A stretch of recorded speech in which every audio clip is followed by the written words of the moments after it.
அதிமுக சார்பில் தூத்துக்குடியில் போட்டியிடும் சிவசாமி வேலுமணி பல்வேறு பகுதிகளில் தீவிர பிரச்சாரத்தில் ஈடுபட்டு வருகிறார். இதுகுறித்த கூடுதல் விவரங்களை செய்தியாளர் ராஜேஷிடம் கேட்கலாம். ராஜேஷ், வணக்கம். கள தகவல்கள் என்ன?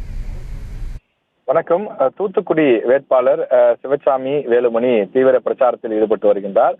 தூத்துக்குடியை பொறுத்தவரையிலே திமுக வேட்பாளராக கனிமொழி அவர்கள் போட்டியிடக்கூடிய நிலையில் அதிமுக வேட்பாளராக சிவசாமி போட்டியிட்டு வருகின்றார். அவர் தன்னுடைய ஆதரவாளர்கள், குறிப்பாக அதிமுகவினுடைய கூட்டணி கட்சியினர் ஆகியோரை அழைத்துக் கொண்டு ஏரல், உமரிக்காடு உள்ளிட்ட பல்வேறு பகுதிகளுக்கும் சென்று தீவிர பிரச்சாரத்தில் ஈடுபட்டு வருகின்றார்.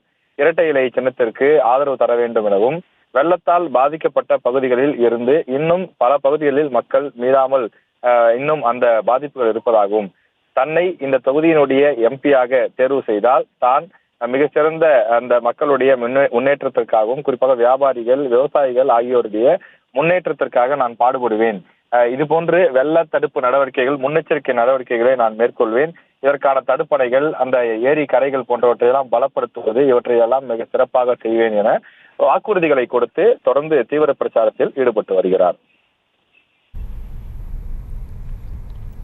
முழு விவரங்களுக்கு நன்றி ராஜேஷ். செய்திகளை உடனுக்குடனும் துல்லியமாகவும் தெரிந்து கொள்ள சப்ஸ்கிரைப் பண்ணுங்க.